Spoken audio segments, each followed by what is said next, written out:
अस्सलाम वालेकुम नाज़रीन।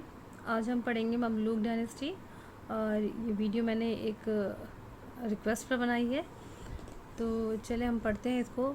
ऑलमोस्ट मैंने इसमें फ़िलिप के हिट्टी जो बुक है उसके सारे पॉइंट्स को कवर किया इसके अंदर, और इसके अलावा से भी जो कुछ पॉइंट्स मुझे लगता था कि उसमें नहीं है और बाकी हैं वो मैंने इंटरनेट के ज़रिए और एक दो बुक का सहारा लेके इसमें ऐड किए हैं।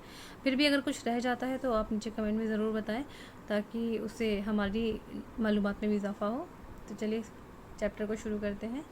The foundation of Mamluk power was led by Shajarudur, widow of Ayyub bin Assaleh. ये अयूबी डायनेस्टी के रूलर हैं।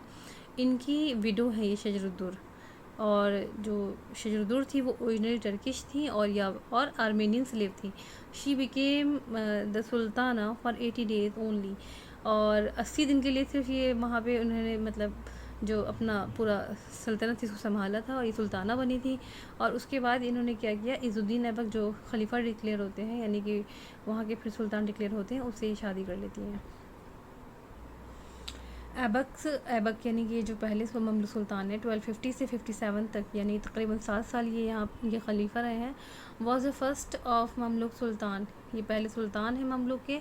The series of somewhat arbitrary divided into two dynasties, Bahri 1250 to 1390 and Burji 1382 to 1517. The Bahri Mamluks had their origin in the purchased bodyguard of the Ayyubid as-Saleh। ये है कि पहले सुल्तान जो थे वो ऐबक थे, और हम ममलूक डायनेस्टी को दो हिस्सों में तकसीम कर सकते हैं, एक बहरी डायनेस्टी और एक बुर्जी डायनेस्टी। जो बहरी ममलूक थे असल में वो कौन थे, जो as-Saleh रूलर थे, और उनकी बॉडीगार्ड के तौर पर उनको ख़रीदा गया था। उन्होंने जो ये ख़रीदे हुए ग़ुलाम थे, इन्होंने ही ये हुकूमत कायम की थी, इसीलिए ये लोग ममलूक कहलाते हैं, क्योंकि ये ममलूक थे, ग़ुलाम थे। और इनको अस्साले ने कहाँ पे सेटल किया था, रोज़ा इन द नाइल यानी कि दरियाई नील के किनारे, जहाँ पे बैरक्स कहते हैं उसे, जहाँ पे फ़ौजी छावनियाँ होती हैं, पे फ़ौजियों को ट्रेनिंग की जाती है, वहाँ फ़ौजी बैरक्स के किनारे नदी किनारे जो है इनको आबाद किया था। और असल में ये लोग कौन थे, टर्क्स एंड मंगोल्स, ये तुर्की और मंगोल से जो गुलाम आए थे। और the bhurji represented letter importation, यानी कि जो फिर एक तो पहले बहरी थे, और जो बुर्जी थे वो कौन थे, वो भी बॉडीगार्ड ही थे, लेकिन वो किस में से निकले हैं, वो खुद बहरी ममलूक के अंदर से ही निकले थे, जिसको कि स्टार्ट किया था बरकूक ने। जो बहरी ममलूक कलाउन थे उन्हीं के ये बॉडीगार्ड्स थे, जिन्होंने जो है बुर्जी ममलूक की जो शुरुआत की थी। ऐबक का ज़्यादातर टाइम जो है वो जंग के मैदान में गुजरता था, सीरिया की जो बगावत थी उसको ख़त्म करने में, फ़िलिस्तीन की और इजिप्ट की। तो जब ऐबक जंग के मैदान में होता था तो उसके पीछे अल-मुज़फ़्फ़र सैफुद्दीन कुद्स, वो इनके सैफुद्दीन कुद्स ये जो है वो उनके नायब बनकर जो है सल्तनत को संभालते थे। अल-मलिकुज़-ज़ाहिर रुकनुद्दीन बैबर्स, ममलूक सल्तनत का सबसे जिसे कहते हैं प्रोमिनेंट एमिनेंट जो रूलर है वो बैबर सुल्तान है, द मोस्ट डिस्टिंग्विश्ड ममलूक सुल्तान। और ये ओरिजिनली कौन थे, एक तुर्कमन स्लेव थे, यानी टर्किश स्लेव थे। अस्साले फर्स्ट अपॉइंटेड हिम कमांडर, अस्साले के जो ये बैबर्स थे इनको अस्साले ने अपॉइंट किया था पहले अपने कमांडर के तौर पे, ठीक है। फिर उसके बाद किसके, और फिर उसके बाद क्या किया इन्हें, मतलब जो इनके सारे बॉडीगार्ड थे उन सब कमांडर बना दिया, यानी कि वो सब फिर इसकी निगरानी में रहेंगे जितने भी स्लेव थे। और अगर कहा जाए कि ममलूक की जो पावर है उसका बानी या ममलूक की असल पावर जो है वो बैबर्स है, तो गलत ना होगा। गोया कि इसी के दौर में जो है ममलूक सल्तनत जो है वो ज़्यादा पावरफुल हुई थी। इसने जो है लड़ाई लड़ी किससे, मंगोलों से। सबसे बड़ा कारनामा यही है कि ऐन जालूत के मैदान में इसने मंगोल से लड़ाई की और उनको हरा दिया, जबकि मंगोल पूरी दुनिया को तहस कर रहे थे, उसमें इसने मंगोलों को पीछे कर दिया। और वो कौन सी जंग थी, ऐन जालूत की जंग। ये याद करने वाली बात है कि बैबर्स की जंग हुई थी मंगोल से, वो ऐन जालूत में हुई थी।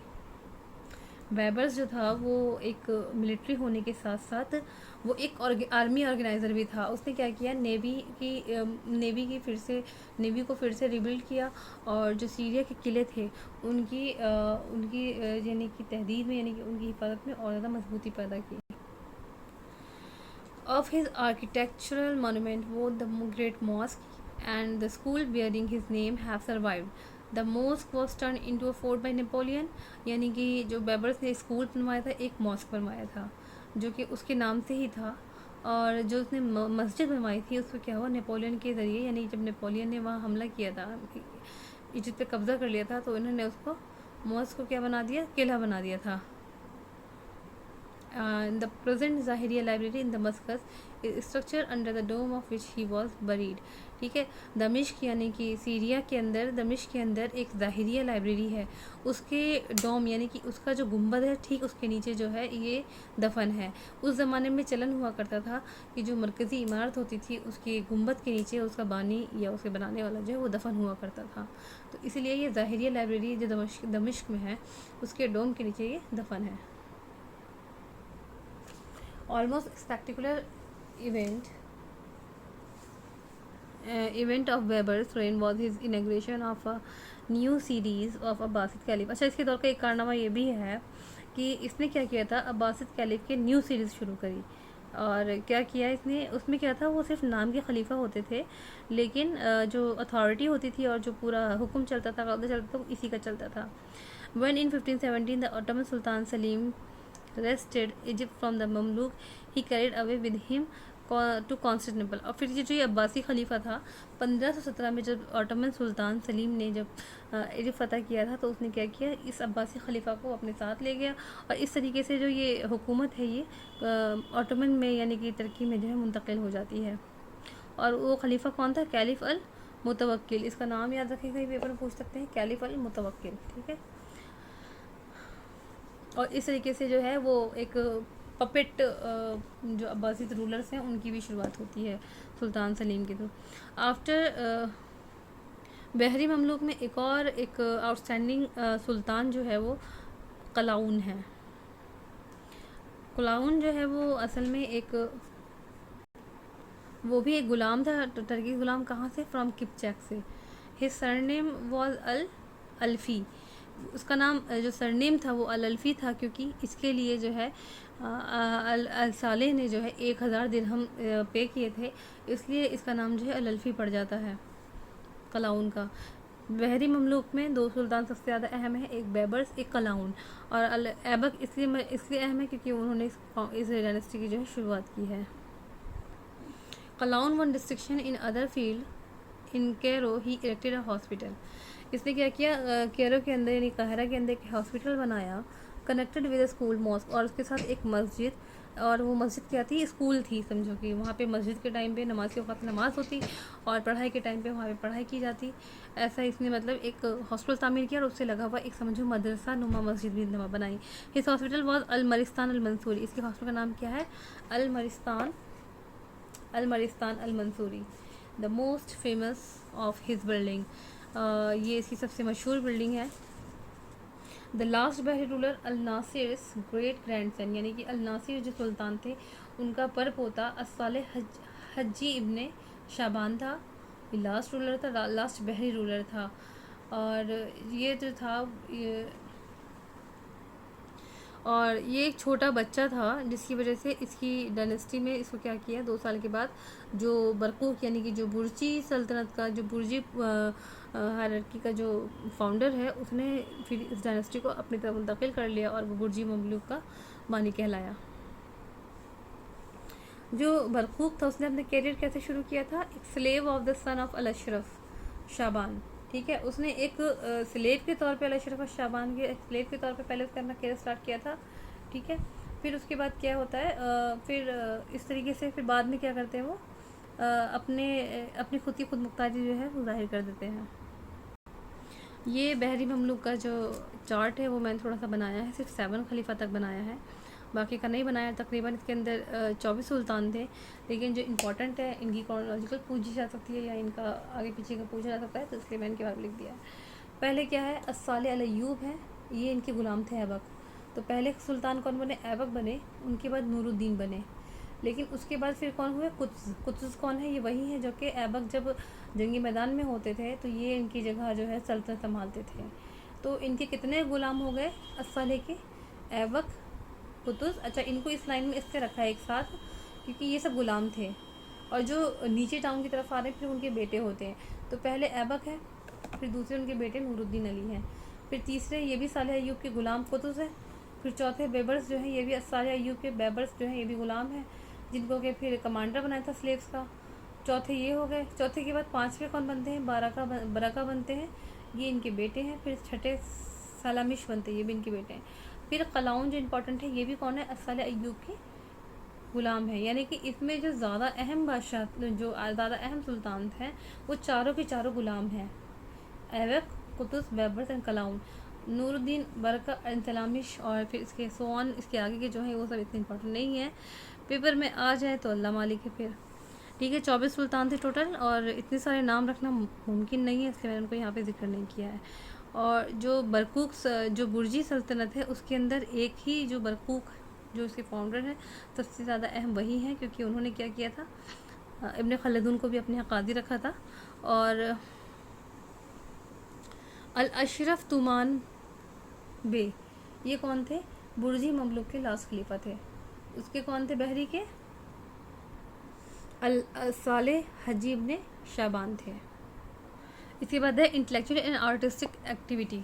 मेडिसिन के बारे में पढ़ेंगे। द सीरो इजिप्शियन किंगडम। अच्छा, ये जो किंगडम थी वो थोड़ी सी सीरिया के ऊपर थी और इजिप्ट के अंदर थी, इसलिए सीरो इजिप्शियन को कहा जाता है। Kingdom led medicine, medical science, the hospital build by Qalawun. अच्छा, इनके दौर में जो सबसे ज़्यादा मशहूर या सबसे ज़्यादा अहम जो है वो हॉस्पिटल ही है कलाउन का, जो कि इजिप्शियन मेडिसिन में जो है इजिप्शियन का इंटरेस्ट शो करती है। ओके, और इसके डीन कौन थे? अबुल हसन अली इब्न नफीस। ठीक है, नफीस यानी किस दौर के हो गए? ममलूक दौर के हो गए। और ये कौन थे? कलाउन हॉस्पिटल के डीन थे ये, और वहाँ पे जो है हॉस्पिटल में तिब की तालीम भी दी जाती थी। अब इस इब्न नफीस के बारे में आगे बताया गया है कि उन्होंने कहाँ पढ़ाई की है? दमिश्क में पढ़ाई की है। और क्या लिखा है उन्होंने? शरह तशरीह अल क़ानून, शरह तशरीह अल क़ानून। एक मरतबा पेपर में ऐसे भी क्वेश्चन आया था कि इब्न नफीस ने जो है वो शरह किसकी लिखी है। नीचे जो है कानून फिर तिब थी। बहुत से लोग इस चीज़ से ये कंफ्यूज हो गए थे कि कानून फिर तिब तो जो किताब है ये इब्न सीना की है, लेकिन इसका आंसर ये कैसे हो सकता है? तो उन्होंने शरह लिखी थी। शरह किसकी लिखी थी? तशरीह अल क़ानून। तो ये अल क़ानून फिर तिब इब्न सीना की है, जिसकी उन्होंने शरह लिखी थी, शरह तशरीह अल क़ानून। ठीक है, a clear conception of the pulmonary circulation of the blood. दूसरे पैराग्राफ में, यानी Egyptian medicine since Ayyubi days was dominated by Jewish physicians carrying on the glorious tradition of Ibn Maimun. Egyptian medicine जो थी, जब तक अयूबी यहाँ के rulers रहे हैं, तब तक यहाँ पे मेडिसिन की जो फील्ड है उसके ऊपर किसका कब्जा रहा था? जेविश का, यानी जूस का कब्जा रहा था, यहूदियों का कब्जा रहा था फिजिशियन के तौर पे। और उनमें जो सबसे ज़्यादा नाम आता है वो किसका आता है? इब्न मैमून का आता है। इब्न मैमून के बारे में ये भी कहा जाता है कि ये बाहर जो है मुसलमानों की प्रैक्टिस करते थे, और लेकिन यहूदी थे। तो खैर इसके ऊपर काफ़ी इत्तेफाक हो गया कि ये यहूदी ही थे इब्न मैमून। और द जूडो इजिप्शियन फार्मासिस्ट अल कुहीन अल अत्तार, एक तो इब्न मैमून हो गए, दूसरे जूडो इजिप्शियन फार्मासिस्ट हो गए कौन? अल कुहीन अल अत्तार। इन्होंने क्या किया? कंपोज इनके रो 1260 एंड ट्रीटेज ऑन फार्मेसी। इन्होंने क्या किया है? तकरीबन 1260 में जो है इन्होंने फार्मेसी के ऊपर मतलब एक बुक कंपोज की है, जिसका नाम है मिनहाज दुक्कान व दस्तूरुल आयान। मिनहाज दुक्कान व दस्तूरुल आयान। उसके बाद आ जाते हैं अर्राज़ी आ गए। अर्राज़ी भी इसी दौर के थे। तो अर्राज़ी ने क्या किया है? फर्स्ट टर्म तिब रूहानी, यानी कि रूहानी इलाज, रूहानी यानी कि मर्ज़ के बारे में जो बात की सबसे पहले वो अर्राज़ी ने की। ठीक है, और उसके लिए वो क्या करते थे? साइकोथेरेपी किया करते थे। An Egyptian pioneer of this school was the Jewish physician of Saladin. ठीक है, वो सलादीन का एक जेविश फिजिशियन था, हिबतुल्लाह इब्न जुमै। ठीक है, उसने क्या किया? इस प्रैक्टिस को सबसे ज़्यादा किया। और उसके प्रिंसिपल वर्क कौन सी है? अल इरशाद ली मसालिहुल अनफास वल असजाद। ठीक है, ये साइकोलॉजी के ऊपर हो गई है वो। और ये किसने लिखी है किताब? अल इरशाद ली मसालिहुल अनफास वल असजाद। ये एक जूस ने लिखी है, हिबतुल्लाह ने। और हिबतुल्लाह कौन था? वो सलाउद्दीन का एक जूइश फार्मेसी फिजिशियन था। उसके बाद डिजीज ऑफ द आइज़। तो आई से रिलेटेड कोई चीज़ भी होगी तो उसके बारे में कैसे बोलते हैं? ऑप्थेल्मोलॉजी। तो one of the discipline early developed by the Arabs. ठीक है, यानी कि जो अमराज चशम थे उसके ऊपर भी अरबों ने जो है काम किया है शुरू में। In 12th the most significant Arabic work on the subject was written by Abdul Fazail ibn Naqib. Abdul Fazail ibn Naqib के ज़रिए जो है सबसे ज़्यादा जो काम किया गया है और कितने काम किया है अजीड इजिप्शियन आउटलिस्ट। Okay, here were composed the only 2 scholarly works of the period. एक तो ये अबुल फज़ाइल इब्न नक़ीब, ये कौन थे? ये कौन थे? अजीडियो इजिप्शियन।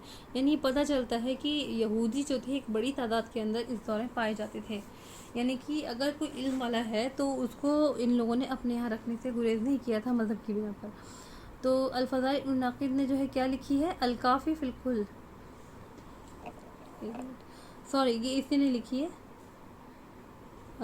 ये आगे जो है ये here were composed only 2 scholarly works of the period, al Kafi fil kuhl by Khalifa. ठीक है, किसे लिखी है? अल-काफ़ी फ़िल कुल किसे लिखी? Khalifa, by Khalifa ibn Abi al Mahasin of Aleppo. ठीक है, अलेप्पो के इब्न अबी अल महासिन खलीफा इब्न अबी अल महासिन है, उन्होंने अल-काफ़ी फ़िल कुल लिखी है।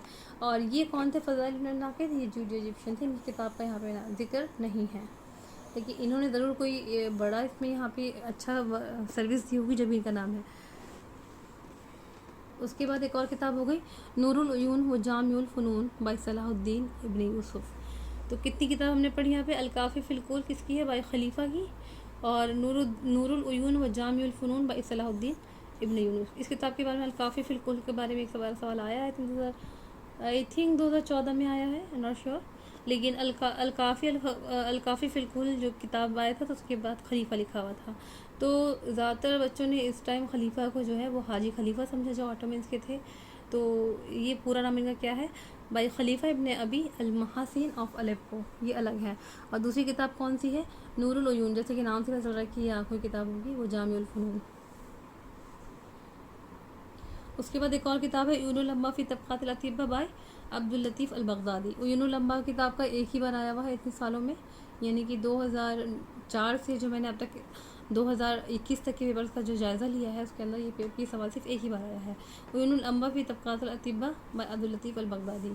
अल-किफ़्ती की कौन सी है? अख़बारुल उलमा बी अख़बारुल हुक्मा। ये किसी किताब है अख़बारुल उलमा, जैसे कि नाम से पता चल रहा है ये बायोग्राफ़ी की किताब है। बायोग्राफी की किताब होगी या फिर जो जीनोलॉजिस्ट होते हैं उनकी होगी। Social science biography. In the social science the main contribution under the Mamluks was in biography. अच्छा, ये कह रहे हैं कि ममलूक्स का जो मेन कंट्रीब्यूशन है वो बायोग्राफी की फील्ड में है। The foremost biographer Islam produced flourished in Damascus at this time Shamsuddin Ahmad Muhammad ibn खलीकान।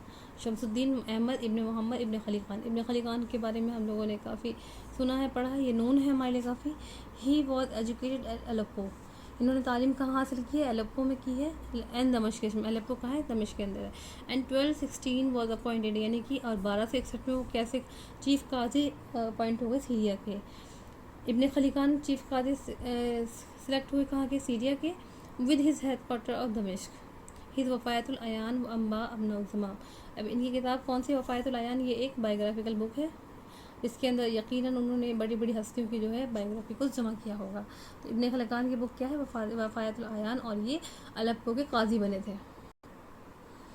Not only in biography but in the general field of history the Mamluk age was moderately rich. मतलब ये कहना चाह रहे हैं कि सिर्फ biography में ही नहीं बल्कि हिस्ट्री में भी इन्होंने कुछ हद तक जो है काम कर रखा है। As for the illustration Ibn Khaldun. अब देखो यहाँ पे इब्न खलदून का जिक्र आ गया। इब्न खलदून का हमने स्पेन में पढ़ा था, तो इससे कंफ्यूज होने की ज़रूरत नहीं है। ये कौन थे? ये स्पेन के ही माने जाएंगे, लेकिन क्या था इसके बाद वो स्पेन छोड़कर जो है काहिरा आ गए थे। काहिरा में इन्होंने 2 साल पढ़ाया था। उसके बाद क्या होता है, सुल्तान बरक़ूक़ जो है इनको काजी मुतयन कर देते हैं, और एक उनके अंडर में सुल्तान फ़र्ज के अंडर में एक डेलीगेशन का इनको हेड बना देते हैं। अबुल फ़िदा कौन है? जोग्राफिया दां है अबुल फ़िदा। इन्होंने क्या लिखी है? तक़वीमुल बुल्दान, ये भी इसी दौर के हैं। अबुल फ़िदा रोट मुख्तसर तारीख़ अल बशर।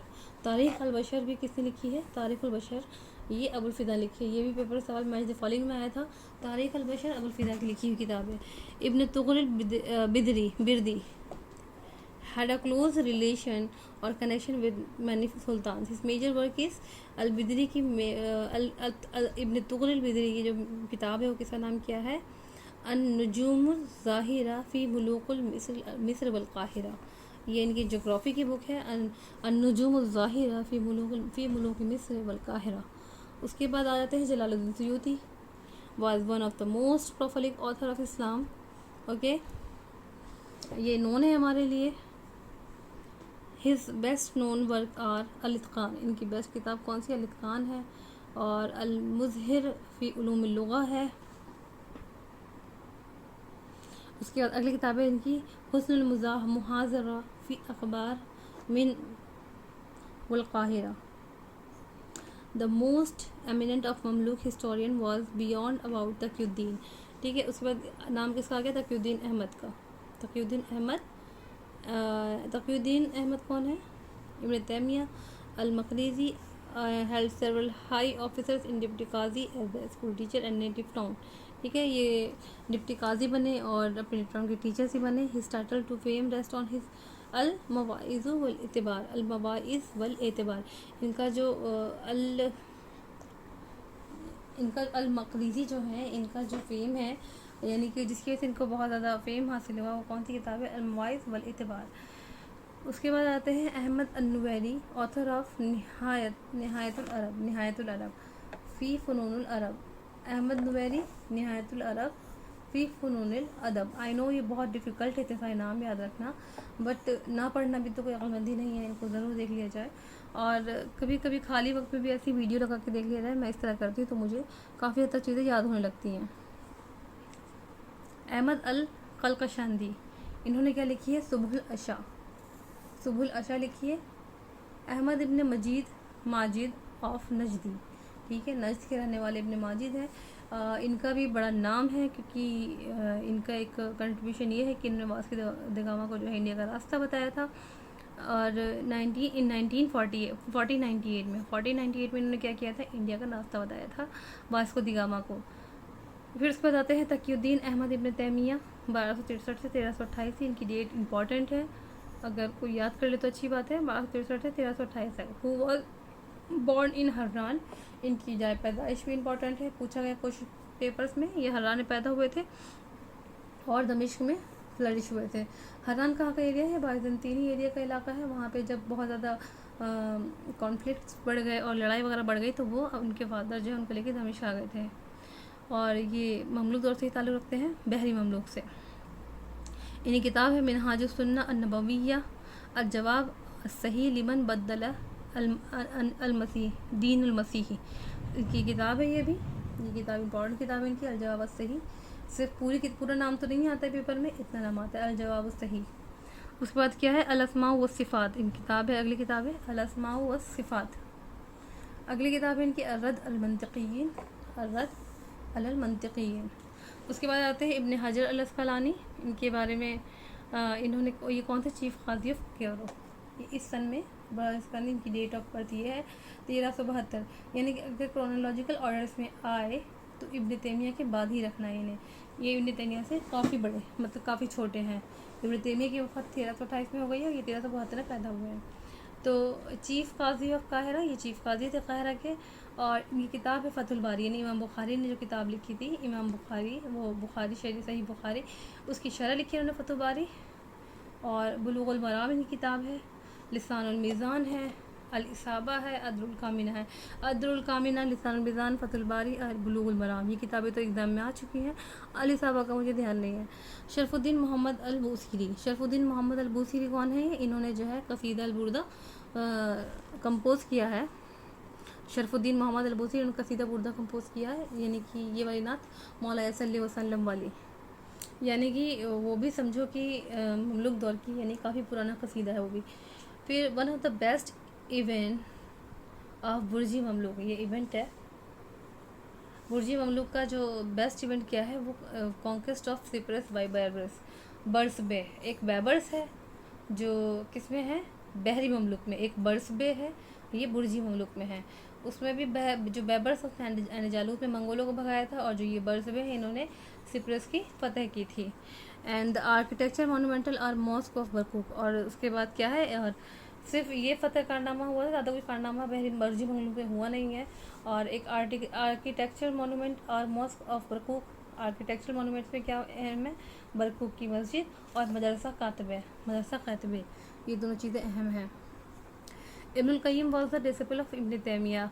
इब्नुल कय्यम कौन थे? वो इब्न तैमिया के डिसिपल थे। He was followers of Hanbali school just like his teacher, यानी कि इसे ये समझ में आता है कि इब्न तैमिया भी हम्बली थे और ये भी हम्बली थे। और इनकी जो फेम है वो किस किताब के ऊपर है? ज़ादुल मियाद के ऊपर है। नेक्स्ट जलालुद्दीन सयूती के ऊपर थोड़ी सी बात हमने पीछे कर ली थी, थोड़ी बात फिर से कर लेते हैं। ये काहिरा में पैदा हुए और काहिरा में इनका इंतकाल हुआ। तफसीर जलालैन की बात वहाँ पर नहीं की थी, इसलिए मैंने इसको यहाँ पे ऐड कर लिया है। अल-इत्कान लिखी है, इत्कान इनका पेपर में आ चुका है, और तफसीर जलालैन भी इनकी बहुत इंपॉर्टेंट किताब है। दूसरी है इब्न माजिद, इनकी किताब का नाम पीछे रह गया था। तो इन्होंने क्या किया है, जो बहरी बेड़ा होता है यानी बहरी जहाज़ जो होते हैं उनके उसूल के ऊपर जो है इन्होंने किताब लिखी है। किताब का नाम है अल-फ़वाइद फ़ी उसूल इल्मुल बहर वल क़वाइद। ये ममलूक दौर जो है ये ऑलमोस्ट पूरा हो गया है। इसमें कोई बात अगर रह गई हो, आपके इल्म में कोई बात हो, तो उसे कमेंट में ज़रूर बताएं, और वीडियो को लाइक करें, शेयर करें दूसरों के साथ। जब तक फिर हम दूसरे वीडियो मिलेंगे। अल्लाह हाफिज़।